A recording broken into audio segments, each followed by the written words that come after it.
Every single time we've had somebody from the great sport of handball on this show, I start off by saying, I love handball and I'm excited to have them on the show. And that is going to be the case again today. Because let me just say it again. I love handball and I'm always excited to have a guest from handball on the show. But even more excited today because for the very first time on Off the Podium, we actually have an Olympian from the sport of handball, a man who has an esteemed career in the sport across many countries, represented Australia for 14 or so years, and also represented Australia as part of that very famous team that competed for Australia at the Sydney 2000 Olympic Games, and currently is serving as the head coach of the Australian men's handball team. It's a pleasure to welcome off the podium, Taip Ramadani. Taip, first of all, welcome to the show. It's a pleasure to have you on the program today. Thank you. A pleasure to be here and really honored to be here. So thank you for the invite. Well, you're very welcome because obviously we had Caleb on a couple of months ago to talk about it, current team member, and sort of through our conversations, he mentioned you, and then kind of I said how keen it would be to get you on the show to sort of hear from somebody who was there in Sydney in 2000. Because as I was just saying to you off air, I feel this is something that a lot of Australian Olympic fans forget, that we have competed in handball at the Olympics before for both men and women in 2000. A glorious time. We're going to learn about that. But is it something that comes up a lot in your sort of handball career still, that you are an Olympian, that you did compete in the Olympics for Australia 23 years ago? Yeah, every now and then I'm reminded of that. For me, it seems like something that happened in the distant past. But it's good to be reminded from time to time that, yeah, we did this. I have the tag of being an Olympian. I'm very proud of that. And, you know, I'm hoping to motivate and inspire the next generation to do the same when Brisbane comes along. Was this something growing up that you aspired towards, like becoming an Olympian? Was this something that as a kid you watched and looked and thought like, oh, this would be great? Or was it something that obviously, as we're going to discover, kind of it came about throughout your handball career? I started late taking handball seriously. So as a child, I watched a lot of handball. I grew up in Kosovo, the former Yugoslavia, and I remember watching a lot of handball on TV and watching basketball and football and many sports. But for some strange reason, whenever I watch handball, I had visions of myself playing handball on TV.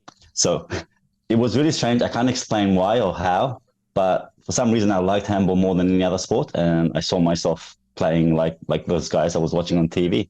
And at the time, I'd just been playing handball at school for PE. Easy. Was handball at the time, you know, I think handball, European handball, it's kind of the name that sort of get given to it, given that Kosovo is part of Europe. Is it a big deal in that part of Europe, or is it sort of more of a fringe sport similar to what does he say in Australia? Yeah, absolutely. It's a big deal. Handball is probably the number 2 sport in the country. And they take it very seriously. There's a great generation of past handball players who were elite players in the 70s and 80s who are now in their 50s and 60s that talk about the glory days with a lot of passion.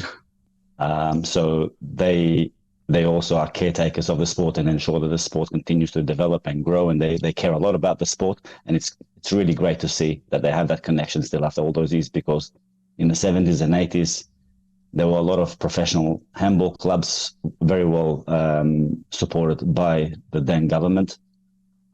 They had this program to develop elite athletes, and they did this across all sports. Wow. What other sports did you play? So you mentioned that handball was kind of like your main one that you liked, but were your typical kid played a whole bunch of different other sports as well growing up? No, not really. When I first came to Australia, there was no handball, so I tried football, and that was the only sport I tried. And yeah, so I enjoy football. I like football, but it wasn't for me. Not quite for you. When I met handball here in Australia, it stuck with me. I love the story about when you came back to Australia. I believe you were 16, and then you tried to find handball, because this is late 80s, when of course we didn't have the internet. There, probably very limited resources in trying to find that. So tell us about how you managed to track down the sport of handball in Australia at that period of history. Yeah, so I've been in Australia for about 5-6 months, and I'd put it at the back of my mind. So it was something that I wasn't going to look for again. But at the school I was going to, it was an English language center in Chester Hill in Sydney. I met a Kuwaiti guy. He was my age, and he told me that he played handball in Kuwait for the junior national team, and he loved handball, and he was a big athletic guy. And we made a pact to find a handball club, wherever that would be. So, you tried white pages, you couldn't find anything. You tried yellow pages, you couldn't find anything. So we went about asking our PE teacher. He couldn't find anything. So somehow he got wind that there was a club at UNSW made up of expats from Europe, students mostly. And we thought, let's just see what that's like. So we got on the train. We heard there was a training session sometime in the morning. We got on the train, we made that an hour and a half trip. They took us to get to Kensington, and we show up and there was a full handball session in session. So we were kind of, this is amazing. And they were big, intimidating athletes. So we kind of took a step back, but the coach that was there at the time scolded us for not bringing gear. So like, if you come to a handball training, you have to train. And we were like this. I was anyway, a skinny little kid, and thought, there's no way I'm going in there. Wow, what an incredible story. And I can imagine, so when you're going to like your PE teacher and everything at your school, is it a case of, are they aware of what handball it is? Or is this kind of almost like Cool Runnings when, you got that famous scene of like, what's a bobsled? And they're looking it up in the dictionary, basically. Were people at least aware when you're searching for it of what it is? No, not at all. So when I spoke to my PE teacher about that, he hadn't heard of the sport. So he'd done some research, come back the next day, and he was, And he encouraged us try to help us as much as he could. But he hadn't seen this sport before. That's amazing. It's amazing to think of a sport that like literally no one's heard of, I guess, in a country. Like you've come from a place where, as you're saying, this is such a big deal. And then all of a sudden you've come to a place and it's not. When you go to that training session, you've got that. Was that the only team or the only sort of handball in the city? Or once you sort of got connected to that team, were you finding there were other pockets of the city or, maybe spread across the country where you could, I guess, expand on those skills and that love of the sport at the time? Yeah, so as soon as we met the coach there, he told us of a junior program. There was a New South Wales team that was training together, and there were a couple of other schools that were playing the game. So we were asked to join that training program, that New South Wales under-18 team, I think it was. And within that team, there were about 20 athletes that had been playing for a few years. And we joined that program immediately, and that helped a lot to play with people our age, but even though they were much better than us. And I can imagine, was it mainly expats from sort of handball playing countries? Was there many local kind of like Australians who had discovered the sport through friends and kind of will come and try sessions, or was it sort of a mix of both? That was a surprising thing to me. It was all Australian-born kids. So there was only one expat that I remember, and he was from Chicago, USA. The rest were all Australian kids. Most of them had gone to a school called Killara High School. So there was a PE teacher in the school that knew the game, and he was very passionate about teaching the game. So all the students came from that school. So it was like joining a school team, really. And I guess you couldn't know at that time. So this was late 80s, early 90s, and obviously a few years away from Sydney being announced as a host city, which we'll touch on in a second. But I guess you couldn't know at the time what that would do for yourself and other players that no doubt were initially formed into that squad. Because am I not mistaken in saying that Australia didn't have a national team at that time? The first recording of the national team that I remember was 87. Right. So that was, I think, a year after I started playing. So they had a national team, but they weren't playing in any official competition. So they would go and play in some friendly tournaments in Tahiti. I remember them traveling to Hong Kong a couple of times, but generally just friendly tournaments, no official championships. We were not recognized as a national team at the time. Is that a case of then when, again, I don't know if you know how this would work, but when you form a national team, you have a national team, I'm sure it's like, well, how do we then get recognition by the International Handball Federation and so that you can get invited or take place in these tournaments? Was that still something that at that period of time wasn't happening, as you were saying? It's more just friendlies and, we need to get that recognition to go to these tournaments. Yeah, so I think that it was quite a process involved to get Australia into official tournaments. We had, Oceania as a region, and there were no other countries in the Oceania region that were playing the sport, so we were trying to connect through Asia. And from what I know of the story back then, that there was, the late Sasha Dimitrich, who's the founder of the sport in Australia, a man of great passion who worked tirelessly until his last days for handball. he lobbied the International Handball Federation to get Australia in international competition.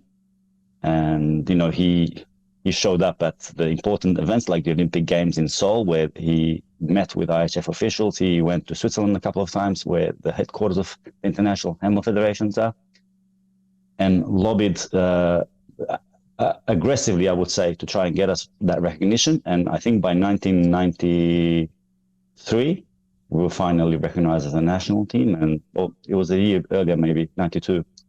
And, we started taking part in official competition.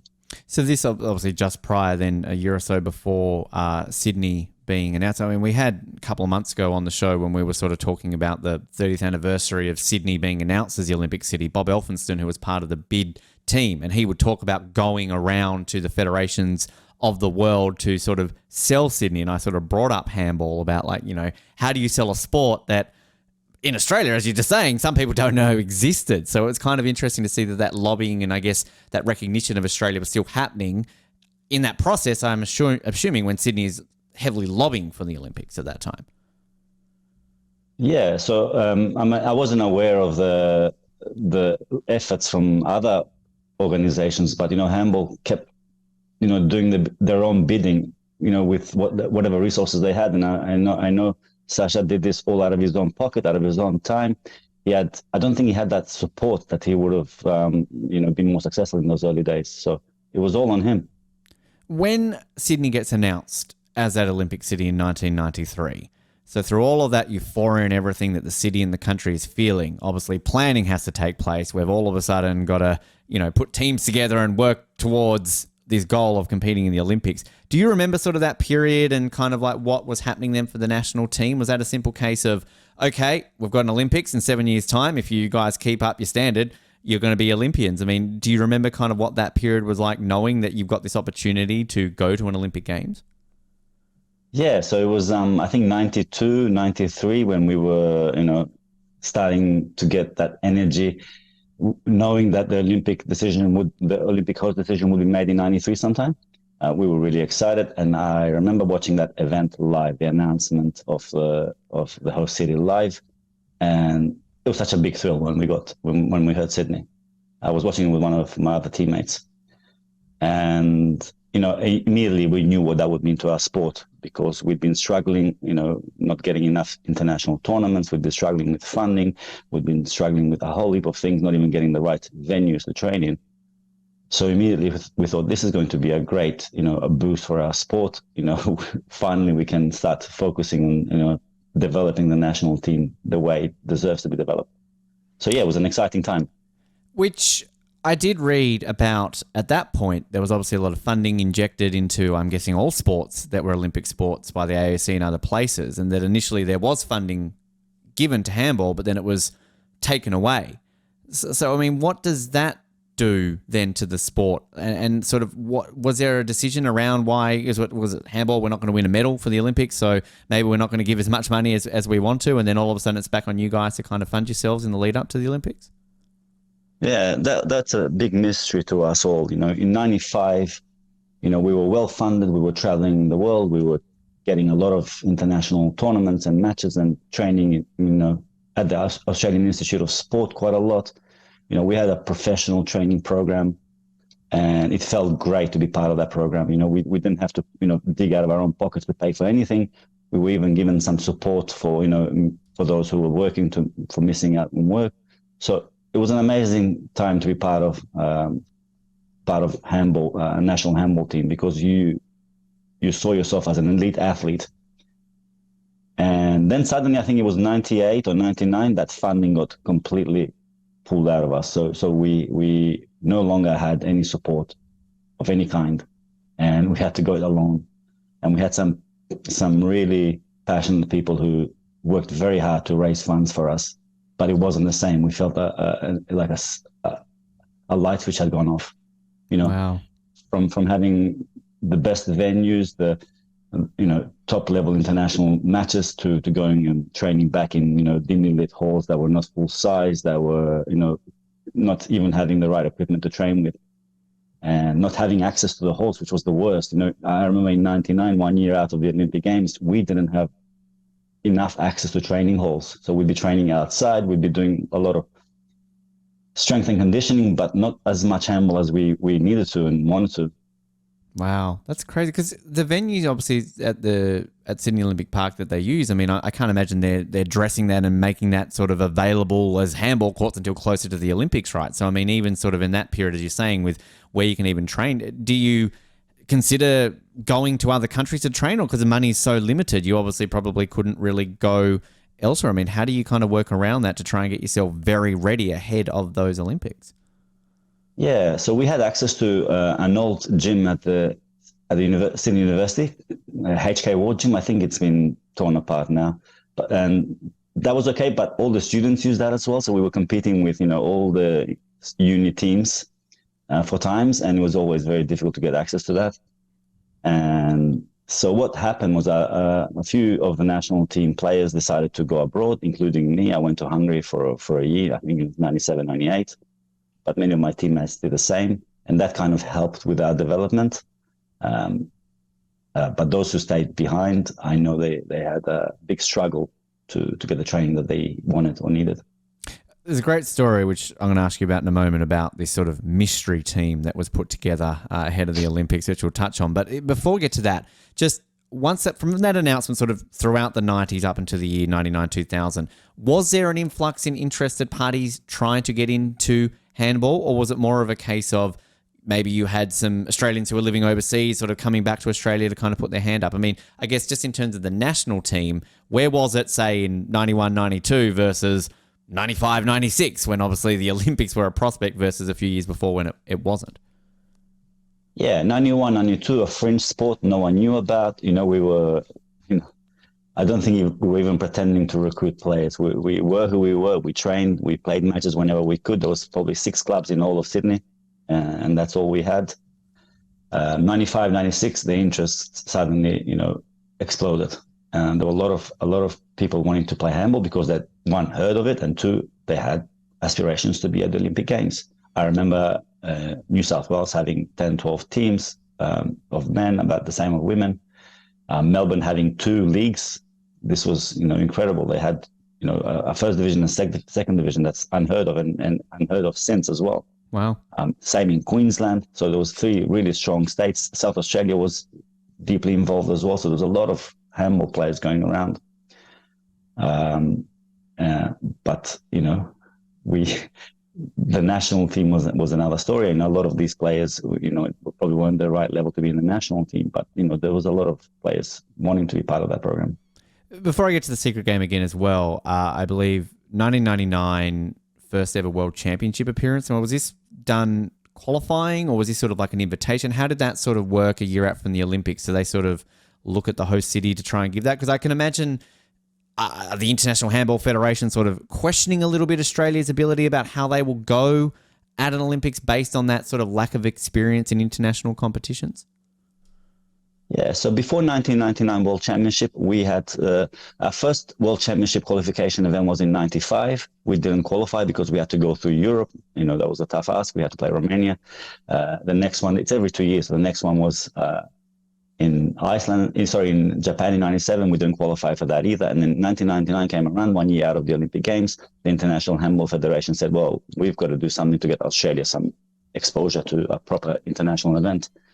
So they gave us a wild card to go to the World Championship in Egypt, and that was an eye-opening experience for all of us. We were, just shocked at what was involved to be just part of that event, and it was, a great experience for us leading up to the Olympic Games.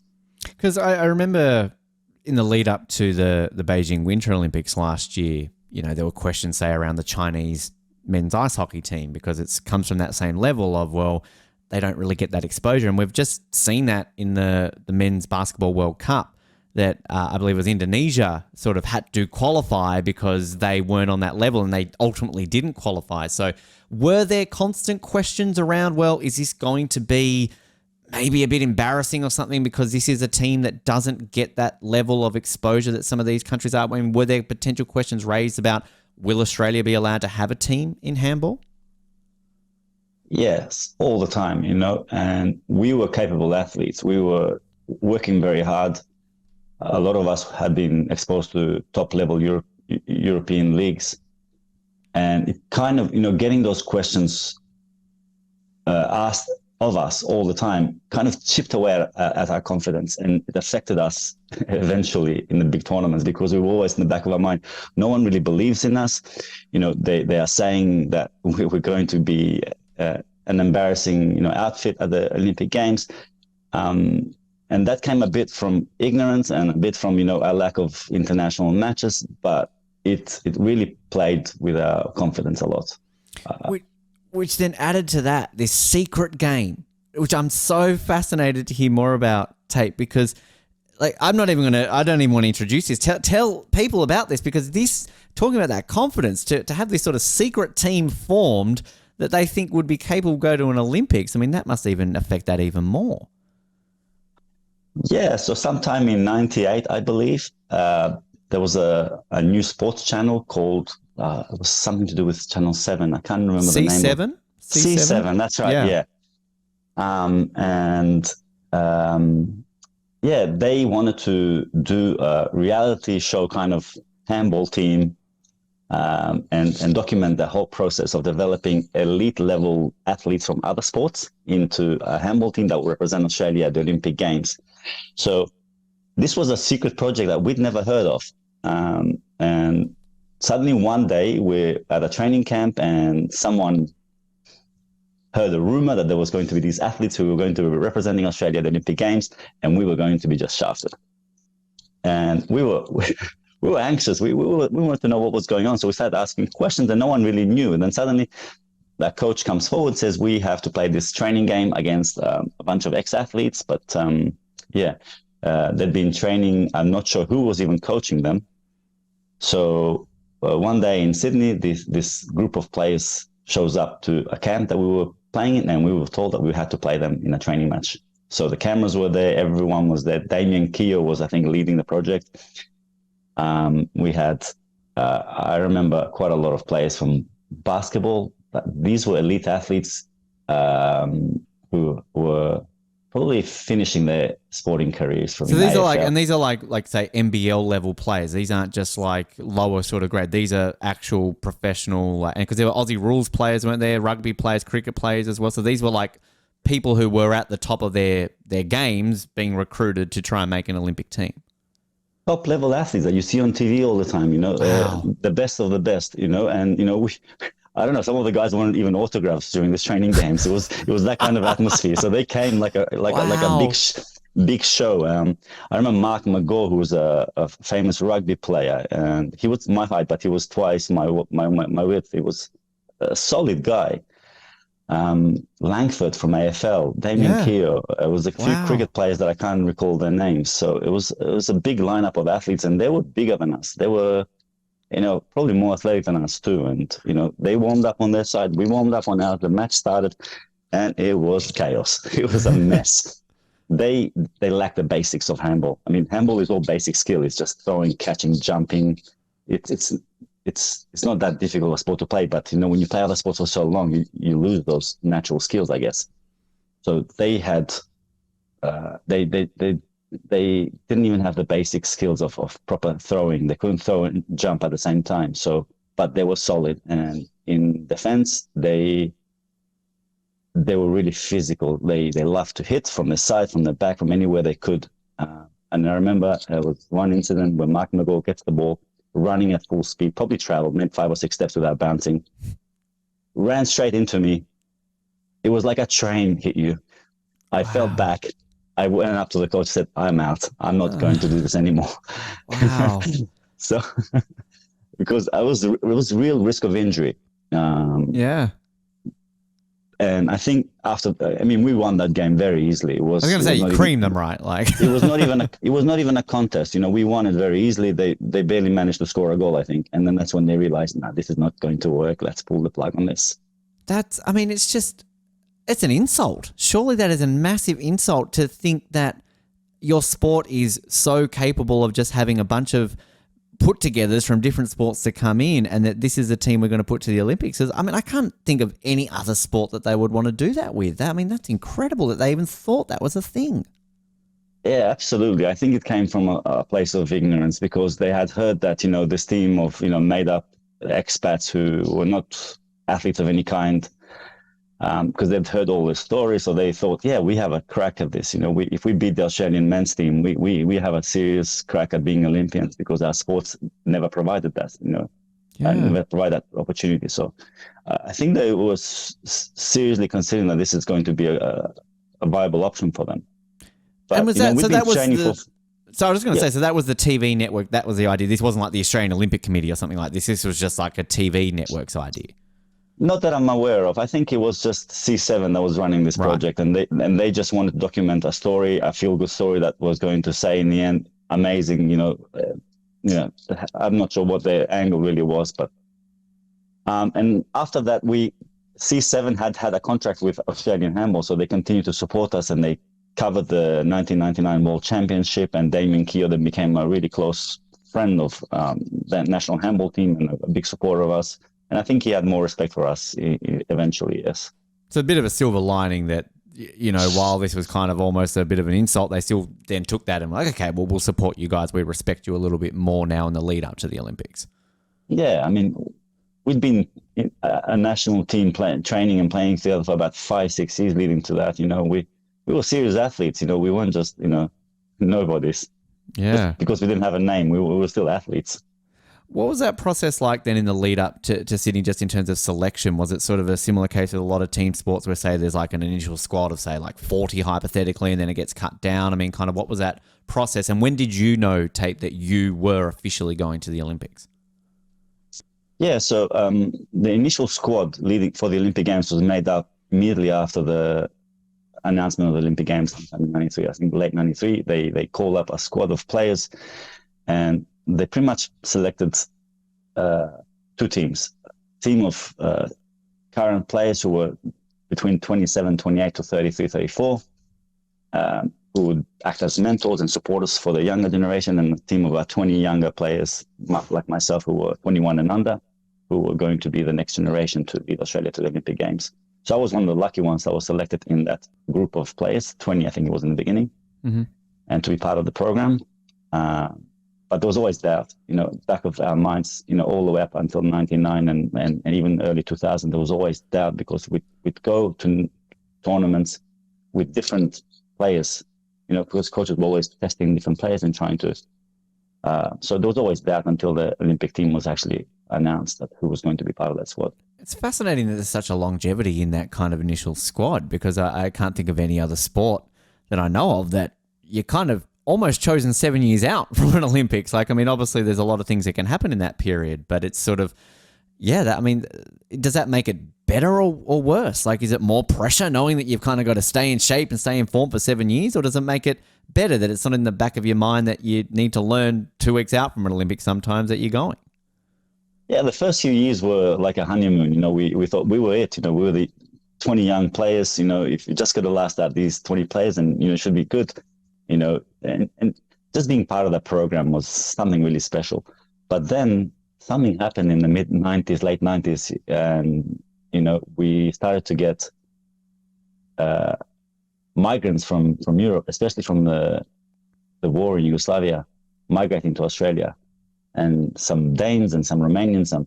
So suddenly we had a whole heap of players who migrated to Australia, who were applying for Australian citizenship. And back then it was quite easy to do.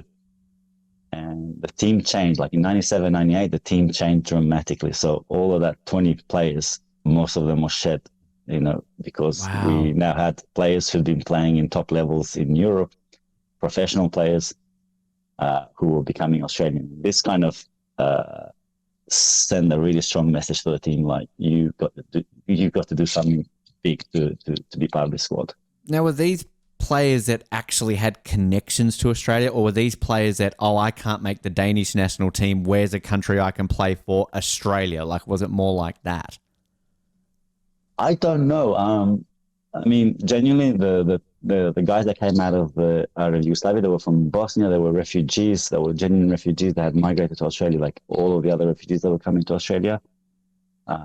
But one of the players was a Dane, and to this day, I'm not sure why he came to Australia, but he came. He was a great player, and still is a great friend of mine. But yeah, it just changed the dynamic of the team completely. So that was like 1 year out. And even leading up to the Olympic Games, a few months out, I remember two of the players not having full citizenship yet. So they've been Wow. selected. That the announcement came, I think, within 3-4 months of the Olympic Games.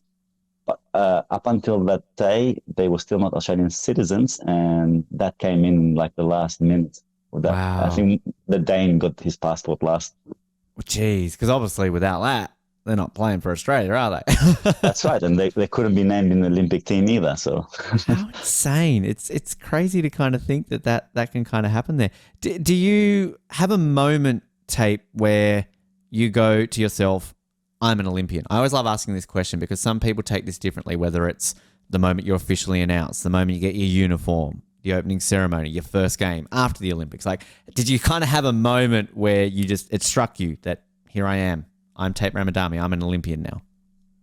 yeah, absolutely. That moment came not after I was announced in the team, because it was always like, the threat in the back of your mind, the threat of injury, sickness, anything could happen. We still had a bunch of reserves that were named that could come in to replace any of us.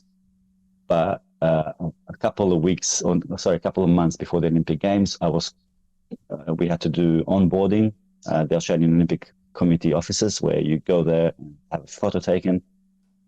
And we were given some uniforms, some booklets, some information packages, and we were talked about what to expect at the Olympic Games. And I sat there with a pentathlete whose name I cannot remember, and I need to check that up again.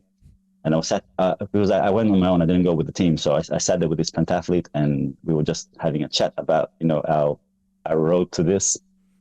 And I was reminded by him how lonely it was for him compared to me. Like, we were always surrounded by a lot of people, but he was an individual athlete that was working really hard, and he was just saying the struggle that he'd gone through to make it this far.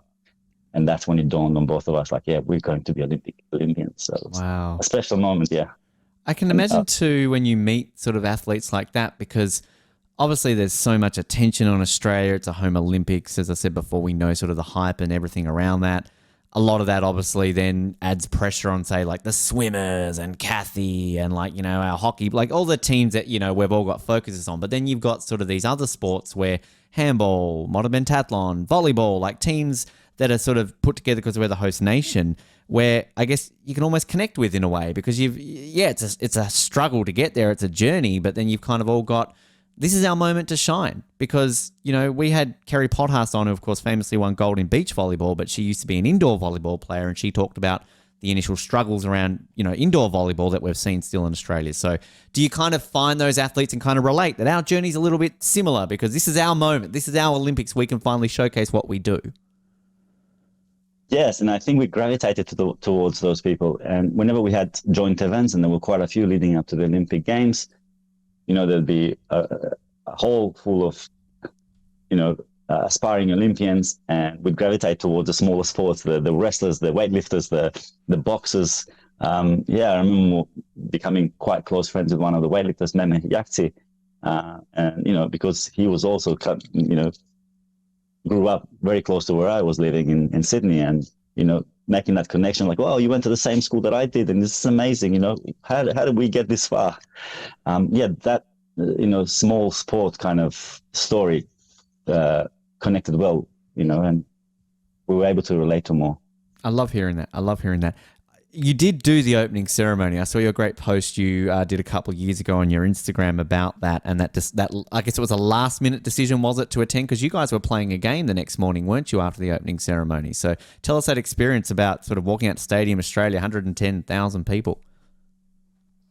Yeah, we had a big chat about whether we should do the opening ceremony or not, and then we thought, well, we're playing Sydney the next day. We're playing Sweden the next day. The world champions, one of the best teams in the world. We have, of course, no chance of coming anywhere close to them. So we're going to do this. We're going to do the opening ceremony no matter what. So we decided to do that. Before we went into the big stadium, they put us into the indoor arena where they kind of like triage you. And they just, from that space, they send teams one by one into the Olympic Stadium. And we were the last to come in. And the one thing I remember vividly is walking through the tunnel of the stadium. All the performers who had finished their performance were waiting in the tunnel for the team, and they were cheering us on. And then when when the first row of the big column of people that we were walked into the stadium, there was a massive roar that came out of the stadium, and that kind of echoed right through the tunnels. And you kind of, the greatness of it just hit you really quick and fast. Wow. It was a big thrill. That's what I always love hearing, Taip, is the athletes who, push through it and do it. Because like I've always said that I don't care if I'm a swimmer and I'm competing at 6 a.m. in the next morning. Like I would want to do it. Yes, I know it's like a 7-hour event. You've got to line up. You've got to wait. Like I realize there's a whole lot more to it than we see on TV for athletes. But it's one of those experiences where it could be a once in a lifetime opportunity. And for yourself and for the handball teams, realistically, it will be a once in a lifetime opportunity. So it's sort of, I love that initiative that you take, that it's like, we're going to do this no matter what. Yeah, I'm glad we did that. Yeah, it was an amazing experience. They were briefing us before we walked in that you walk in a straight line, don't break formation. When you pass by the International Olympic Committee executives, turn and wave. But we were like, yes, do this, walk straight. And then as soon as we go in, you lose your head. In the moment you start spinning around and jumping and hugging people, and then breaking line, and then suddenly it became a big mess of people just jumping and dancing and then we start meeting athletes from all over the world and having a chat, and it was just an amazing experience. I'm a massive geek in the fact that I would keep literally everything that was given to me if I was an Olympian. I mean, do you still have like that ochre sort of jacket, the famous uniform? Like, did you keep everything to do with Sydney 2000 at all? I gave a lot of my stuff away, but I did keep the opening ceremony suit, the one you just described so well. It has really cool art in the inside lining. Yeah. Mambo. Yeah, that's right. It was. Yeah. Yeah. So I love that. It still sits in my cupboard. And I kept 2 of my jerseys. The rest I probably gave all the way. Still makes me happy, Taip. I'm glad that you sort of you have that there. I mean, you touched on the fact that the next morning you're playing Sweden, the world champions. They obviously went on to win the silver medal. Do you set yourself a target as the Australian handball team for that Olympics? Like, I mean, I'm going to assume realistically a medal's not a possibility, but like, is it we want to win? We want to stay within certain points. Like, what was the target for the team for Sydney 2000? Yeah, this goes back to what I was saying earlier, where we were low on confidence because even leading up to the Olympic Games, we didn't have any matchups since the 1999 World Championship to 2000. We had no matchups with top teams, so we were just traveling the world playing B-rated teams, clubs, wherever we could find. So we didn't have the confidence at the top level, and that was what affected our performances quite a lot. Our aim was to win 2 matches, but I know deep inside we weren't confident of doing that. And that's something that I realized in the game against Slovenia. Halftime, we were, I think, 1 or 2 goals down. And as I was walking back to the changing rooms for the halftime talk, I understand some Slovenian because of having grown up in the former Yugoslavia. So 2 of the players were involved in a kind of a heated argument, and I was saying, we're going to go down today if we don't change our ways. This is not the team that we expected. So you saw I felt that for once, for the first time, it dawned on me that what are we doing? We could be beating these teams. Why don't we have the confidence to go for those wins? Why aren't we pushing ourselves? And it was a lack of self-belief that affected all of us, not just me. And I think, had we had those matches leading up to the Olympic Games, it would have been a completely different story for us because we had the capability to win games. Well, just on that level of hearing that from the Slovenians, did any of that change given the reception that your team eventually got throughout the tournament? I mean, a lot of people did jump on board with handball. It did become quite popular, if I'm not mistaken, throughout that tournament. So with the crowds and everything, like by the time you're playing France in that final game, had some of that belief changed a little bit given the support you were getting? Yeah, I just think it was a bit too late, too little too late. We were, I think, until the last game, even against France, we had a really amazing game, and France was one of the top teams in the world. We kept them to just 28 goals. we weren't going to beat them, but we were really close to them the whole match. But it wasn't. I think confidence needs to be built up. Not during the event, but leading up to the event. You have to go in visualizing that you could win against these big teams, visualizing and believing in yourself, and having the whole team as a unit say, yeah, we can win these matches. We are better than these guys, and we didn't have that leading up to a tournament. And once you're in the tournament, it goes super fast, and to try and build that confidence in tournament is, I think, a bit late. Which I can imagine, though, just fast forwarding slightly now to your role as coach, and we'll obviously touch on the lead up to Brisbane in about 9 years' time. But is that your biggest takeaway from your Olympic experience that you try and instill into your players right now? That belief, that confidence that we can play these big teams and we can take it up to them and maybe even beat them? Absolutely. I think it's a big thing with me that, you have to instill self-belief. You have to instill courage into players. Years before they come to the big event,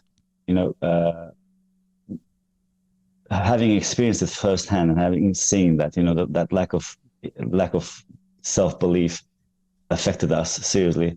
I don't want to see another Australian team do that. And the other thing that really affected us was we were treating these our opponents as superstars. We were idolizing them and holding them up in a massive pedestal and thinking we can never reach that high. That it was a bit self-defeatist, and it's one of my key themes is to instill that confidence in athletes. That they are in the national team because they deserve to be, and they can be as good as anyone, and they have to have that self-belief. In terms of what came after Sydney, now I believe that handball obviously got quite a bit popular. I think did I read that 8,000 phone calls basically went to Handball Australia afterwards, and sort of the interest. What, from your perspective, maybe went wrong on that level where that wasn't taken up on? I mean, obviously we haven't seen Australia qualify for an Olympics since, other things that have happened. Was there maybe just something that there wasn't capacity for the interest of handball to be taken upon? I mean, kind of what do you see went wrong after Sydney as to why we're not a handball nation now, 23 years later after what was seemingly a bit of success for the sport in Australia? Yeah, with the benefit of hindsight, I think where we failed was in building the infrastructure for developing a sport. We were developing two national teams, a men's and a women's national team. We weren't developing the sport. We weren't developing the coaches. We weren't developing the referees. We weren't building the infrastructure we need to support an interest growth. So, we knew this big event was coming. We knew that there was going to be a lot of interest in handball leading up to it, and especially after it. But we just didn't develop the infrastructure to sustain that interest. So, yeah, as you say, post-Olympic Games, a big interest in handball, 8,000 or so phone calls to the Handball Association offices that went either unanswered or just, sorry, there's not much we can do for you because we don't have the coaches, we don't have the venues, we can't take you. So, and the approach this time around is going to be different. I know I work closely with Federation executives and officials, and they're taking a whole of, a legacy approach, a sports infrastructure approach, not just a national team development approach.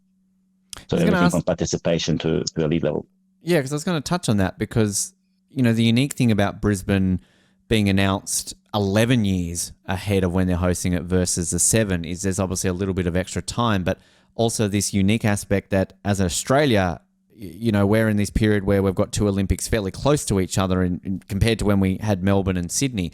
So there's all these legacy aspects that I'm sure that so many of you who were involved 23 years ago are still involved in the sport to look at exactly what you're saying, what we didn't do and what we can do. Because even at the time of recording and releasing this, we're still 9 years away from Brisbane. So there's still a lot to be prepared and done that I'm assuming that, as you're saying there, not only will it come to being competitive in Brisbane 2032, but it's taking that so that after those Olympics, this sport is in a much better place than it's ever been before in Australia. We feel the full weight of this. We know that post-Sydney 2000, we failed in this aspect, in building legacy and building infrastructure. So we feel the full weight and responsibility for this. And this is a once in a lifetime opportunity for handball in Australia to get out of the trenches and shine. So we are now working very closely with the International Handball Federation, with Sport Australia, with Australian Olympic Committee to try and build the infrastructure that we need to succeed leading up to the Olympic Games, but more importantly, to have a legacy in place after the Olympic Games, so we could, take full advantage of that interest that will arise from an Olympic experience.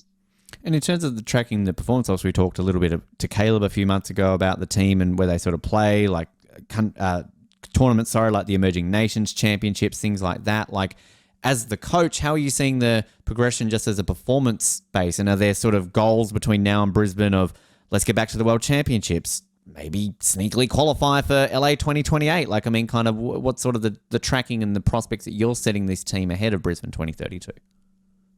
Yeah, so one of my big things and themes is to try and get a lot of exposure to international tournaments for the team. And maybe step away from the emerging nations tournaments and go into, bigger tournaments like the World Championships. We obviously compete in the Asian Championship as well. So this is one of my key aims for the national team, is to try and get that exposure that we need to be competitive to win games at the Olympic Games in Brisbane. So we've started those discussions with international handball federations about what we need to do to get back into the World Championship, what we need to do to be part of these big international tournaments, and to make sure that we do all the things that we have to do to get there. Being part of the Asian Championship is one step towards that, but for us it's important that we start competing at the World Championship as well.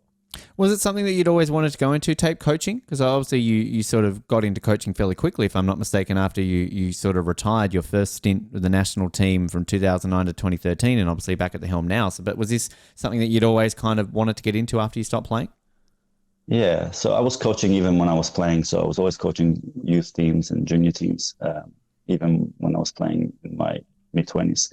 When I went to Norway, I was 29 and playing in a club there, and I put my name forward to coach junior teams in the club, and I was given that opportunity, thankfully. And being in Norway, the club was very supportive of that, of anyone that would show an interest in coaching. So they sent me to seminars. They provided me with all the resources and support that I needed to get into coaching. And that was the starting step for me, and gave me the motivation to continue doing this. I'm loving it. Which I love the fact that obviously you went and coached Kosovo for a few years, but in 2015 at those Emerging Nation Championships, you had to play Australia. What was that like? Coaching against a country that you actually had to, you played for it in Olympic Games. Oh, no. So I was in no man's land at that time. So yeah. You avoided that. Yeah. So that I joined Kosovo the year after that. Right. Yeah. So you avoid. Okay. Yeah. So lucky. So I was watching that game quite closely from Australia on the live stream. How is that though? Then even then in that aspect, just watching it, like, I mean, who are you cheering for in that game? Obviously, my team. Yeah, so I want Australia to do well in that tournament. Australia had a really good opportunity to prove themselves that we don't belong in the emerging nations team of list of teams. But we started off strongly. We drew Faroe Islands, which was the top team at the time, and we lost to Kosovo narrowly. And then after that, I think the wheels fell off the team. But for me, it was great to see that tournament, because I had just 2 years prior, I had resigned from the Australian national team, and during that time, I was in talks with Kosovo, so I had a specific interest in that match. Are there many of your teammates from Sydney 2000 still involved in the national team in some capacity, or kind of globally in other teams? And kind of are there, do a lot of you sort of, or just obviously having that bond from the Olympics, kind of try and sort of stay in touch and kind of all those fun things that I'm sure you probably could do? Yeah, quite a few of the players stopped handball immediately after the Olympic Games. I think, having been part of such a big, taxing program for 7-8 years, it really takes a lot out of you. Takes a lot out of you, not just in terms of your own self, but your connections with your family, friends. And so I understood when a lot of people just took a step back immediately after the Olympic Games, took time off. Some never came back to handball. But what I've noticed is since Brisbane was announced as the host of the Olympic Games, those Olympians are coming out. They're providing moral support. They're getting into coaching. We have one of the legends in Canberra, Sasha Shestic, who came, even before the announcement of Brisbane, he got interested. His son is playing handball now, and he's probably a really good contender for the games. But that, lit the fire in Sasha again, and he's, back fully supporting the program. He's helping coaching. He's even playing. So it's great to see that. And not just him, but a few others are also returning to the sport, and some of the women's team too. So I'm really pleased with that. Well, before we get to sort of our closing question, I was going to ask that. Just, I know we talked to Caleb a little bit about, people who want to get involved in the sport and kind of, had that. But, you were there in 93 when Sydney was announced to today. I mean, do you see that pathway where there are more leagues, more states, more schools, all that sort of stuff, and that if I right now want to put my hand up, I want to play handball, I can easily go online and find a club, versus back when you did in the late 80s, that it was obviously a little bit trickier? Yeah, so as I mentioned earlier, we're trying to build the capacity and capability now, 9 years out of the Olympic Games. We're trying to, one of our aims is to educate the coaches, to get access to more venues, referees as well, because, you can be a referee Olympian too, not just a handball player Olympian. You can be a scorekeeper at the Olympic Games. There are a lot of accreditations that you can get to be part of these games. If you're not going to enjoy it as an athlete, you could do it other ways. So we're building that infrastructure now. We're working really hard with all the Australian sporting institutions to try and increase interest in the sport, but also improve our standing. Which I also touched with Caleb as well, that I mentioned to him that I'm going to Paris next year, Tape, and I've got tickets to the bronze medal. I hope you're calling handball. I'd like to, but I mean, again, I want to hear from you. What do I expect at an Olympic handball tournament? I'm seeing the bronze medal games for the men's and women's. Do I need to be prepared for a crowd in Paris that I've never experienced before? Because I'm so excited to be able to see both these games. First of all, congratulations, because I think you have tickets to the best sport in the world. So this first tick, yes. Thank you. Second, you're going to expect, you've seen handball. It's a really spectacular sport, athletic athletes, fast, physical, the fastest sport you could play at the Olympic Games. So brace yourself for that. But also, what I love about handball more than anything is that we're a small community. It doesn't matter if you're, the top club in the world, if you're a top athlete in handball. As a handball player, I'll show up to any club in the world right now, and I have a warm welcome. There's no secrets between us. You see handball coaches, timeouts, they will show you the tactic board, and they don't cover their mouth like they do in football, for example. Wow. So we have this, but as handball players, we know even though the very professional elements of handball, we're still a grassroots sport at heart, a community sport, and we have that connection. No matter where I go, I could run into the top coach in the world or the top athlete in the world, and I can sit down and have a chat to them in a really down to earth way. And this is the one thing that I love about handball. Good to know. We don't have that pretentious elite I don't know what to even call it. So you're basically saying that if I bump into handball's, Messi, that I could be best friends with him in 2 hours? Absolutely. Just approach them, have a chat with them, and they'll love you for doing that. So just, be prepared to make a lot of friends and do that. Approach them. It's on my bucket interview list. Them, talk to them, yeah. It's on my bucket. Who is handball's Messi? Who is the GOAT of handball, in your opinion? The GOAT of handball is by no doubt is Nikola Karabatic. He's a French national team player of Serbian heritage. He's been dominating the sport since he was 17. He's now 40, and he's just announced his retirement. He wants to have his last hooray at the Paris Olympic Games. I was going to say, at least tell me he's retiring after the Olympics, at least. I think so. I think he's hoping to get selected in the Olympic team. I think they might just give him a jersey for a match or two, just in honor of all that he's done for the national team. His first international tournament, I think, was the 2003 World Championship. He's won everything. He's won, Olympic golds. He's won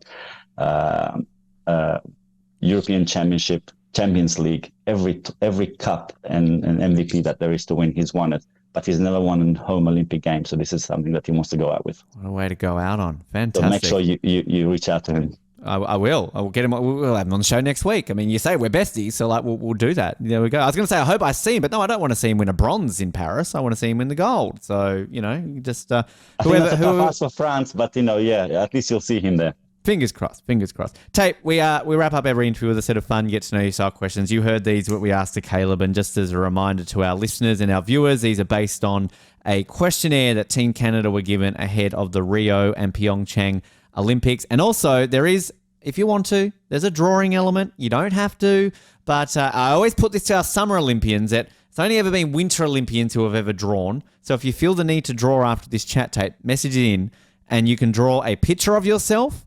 You can draw a picture of a Canadian or Australian animal, probably preferable. And you can also draw what you think the coolest Olympic medal would look like. So how are your drawing skills? Not that I would like to share with anyone, but I like to draw from sometimes. See how you feel after this. We'll start off with, if you could choose any Olympic host city, where would it be? Sydney. No doubt, Sydney. Absolutely. Great answer. I like it. And you got to experience it at the same time. So there you go. In your spare time, what do you most like to do? I have a young daughter. I try and spend all the spare time that I have with her. She loves being out in the nature and walking out in the woods. So try and do that as much as possible. It's family walks. Now, I'll ask, how old is she? And is she of age that she could play for Australia in Brisbane 2032? She's 5, so yeah, it's possible, but I don't think so. 14-year-old? Maybe in gymnastics. Well, there you go. Hey, is she into sports? Like, is this something that you're kind of seeing that maybe she can follow in her father's footsteps to become an Olympian? Yeah, so she's very sporty. She loves dance, but she's seen handball since the age of 1, so she talks about handball all the time, and we'll have a throw almost every day, and she's a really strong left-handed thrower, so. There you go. Hey, 2036, 2040, when Australia's qualifying for the Olympics without having to host it, she's there. Come on. That's the goal. You can see that. The weirdest instruction a coach ever gave you? Yeah, I had to think about this one. And I think it came in those early years of me being part of the national team. So the coach had been struggling with me. I wasn't the most talented athlete. I wasn't the fastest. I was, just there because of my hard work. So he'd been shifting me from position to position, and one day came up to me during a national team camp for a World Championship qualifier and said, "Tape, have you ever thought of going into refereeing? I think this would be good for you." And I looked at him. I thought, "Fuck you! I've been training for 4 years now. Train twice a day. I'm killing myself for this sport, and to hear this, it was humbling for sure, but." But wow. It was heartbreaking. It was like the coach has no belief in you. And I thought either you made a mistake in selecting me or someone else selected a team for you, because, you don't just say that to a player of 21 years of age. Jeez. Okay. That's brutal. It kind of wrecked me. I was going to take any of that as inspiration. Like, as you said, like, fuck you, mate. Like, I'm going to show you that I'm better than a referee. Yes, I think, it humbled me, and that was good. I think that was a good thing to have happened to me, because then I could think, maybe I'm not as good as I think I am. I'm not as invincible as I think I am. So, yeah, let's take that on board and see what I can do with that. Maybe it was secretly his goal. Maybe it was like, we need to take this kid down a couple of pegs, right? Maybe. I don't know. Maybe his method. I don't know. Maybe. What is your favorite workout? Yeah, I don't work out so much these days. It's all right. None of us do. It's all good. Yeah, but when I was training in handball, I loved. I discovered Olympic cleans sometime when I was 23 or 24, and I learned the technique, and I think I got good at doing that. And I love that training, that exercise. And every time you did that, you felt like you were flying. So it's that's always a positive. Feeling that flying, that works. If you could have lunch with any one person, who would it be? I always avoid answering these questions because I don't think I want to. That's all right. Let's put you on the spot. Here we go. Yeah. But I've been following Ange Postecoglou's rise in football in the last few years. And, at first, he appeared to me like a performative guy, but, I started reading his backstory and how he got to where he is. And you can't help but like this guy. He's such a true Australian sporting legend. And I'd love to sit with him and just hear more about the insights of what it takes to be where he is. Amazing guy, great Australian. So would love to, have a chat with him. And he has this ethnic upbringing. And when I read some of these stories, and they really resonate with me, like getting up 5 o'clock in the morning to watch football with his dad, something that I used to do a lot. And my dad used to wake me in the same way that he describes. Come on, let's watch this, who knows what European football game that I wasn't that much interested in, but my dad, yes. Is there a pathway then, just taking the Postecoglou route? Like he obviously coached the Socceroos to a World Cup, and then has gone on to now coach in the Premier League. Is there like the Premier League equivalent of handball that, say, in a few years' time, if we've got you back on the show, Taip, you've coached Australia to glory at the Olympics, but now you're coaching the Tottenham Hotspur of the Premier League version of handball?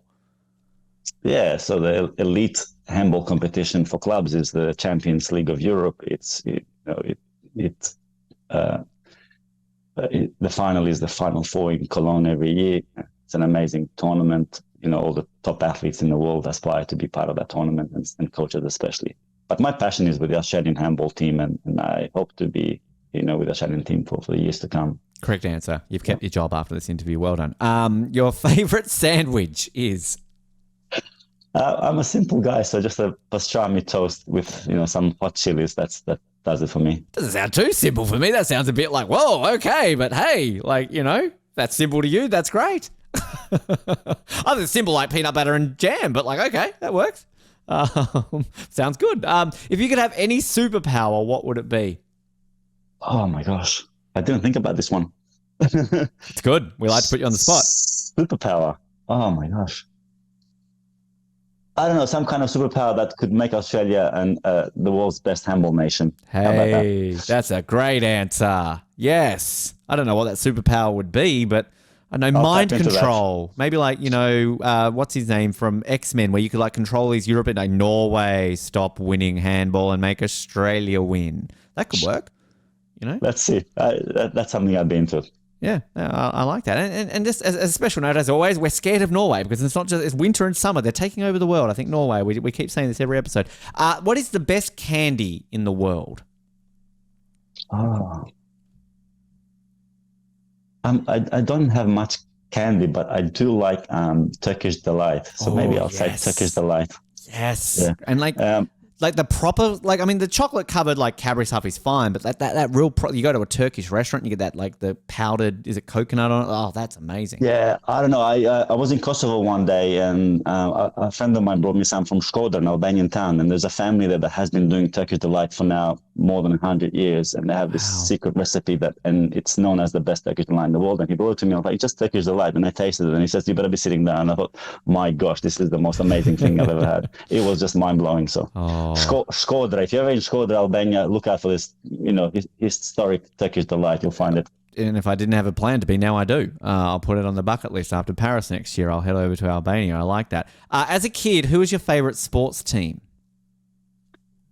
So there was two teams that I really loved. The first one was Hajduk Split. It was a football club from Croatia. I grew up in the former Yugoslavia, as I said earlier. So football was the sport I was watching most, and Hajduk Split was one of them. But a couple of years later, Pristina Football Club from Kosovo was a local club.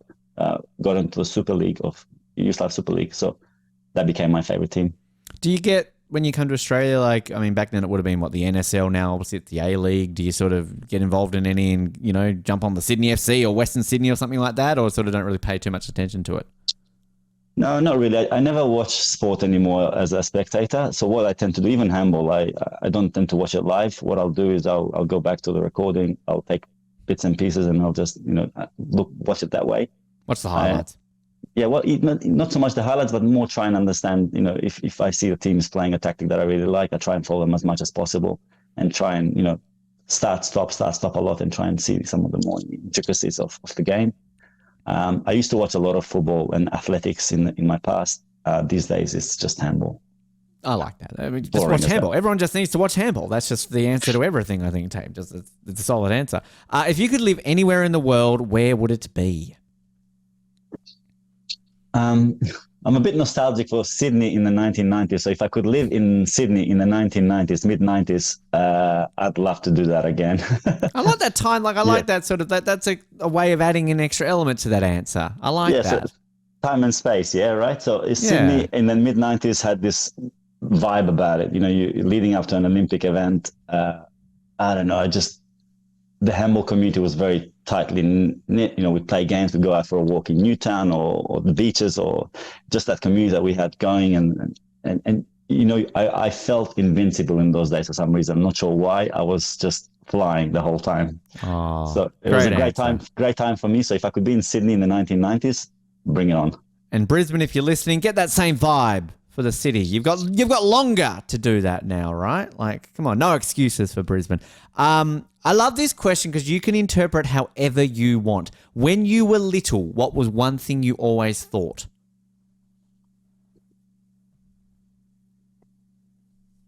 It's so open-ended. I love it. Like people have answered this question as, I was always hungry. So, yeah. I mean, or I wanted to be an astronaut. Like, you can do whatever with this you wanted to.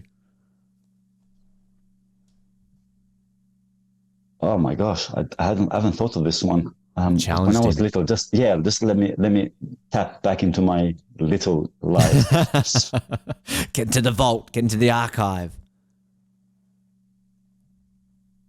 Yeah, because I was born in Australia, I remember thinking a lot. I just wanted to be in Australia. I wanted to be back in Australia. The whole time I was there, I was like, I had this feeling that one day I'll go back to Australia. And I remember that being, yeah. So I was, you know. Power of thought, Tape. It works. Yes. Put your mind to it and you believe. I like that. Last one I'll end it on. Again, this is generally one that you've got one or you don't. If you don't have an answer to this one, it's fine. Do you have a favorite joke that you tell? I'm not much of a joke teller, but I have one joke that I tell a lot, and I think everyone that knows me has probably heard this from me. So it's a French tourist. He has to front a local judge for having eaten a koala. So the judge is furious. It's like a protected animal. How could you? It says, but Your Honor, please understand, it was a matter of life and death. And he pleads with the judge, and the judge kind of understands his position and dismisses the case. But before he dismisses the case, he calls him up to the bench and he says, don't do that again. But I'm just curious, what did it taste like? He looks at the judge and goes, a little bit like platypus. Hang on, I need to press this. Wow. That's a solid joke. Well done. I like that. Do you tell that to your players or for a big match to kind of get them in the zone? Or yeah, no, I think I've talked to anyone that's near me. Yeah. I'll tell that in Paris next year. We'll see how that goes down.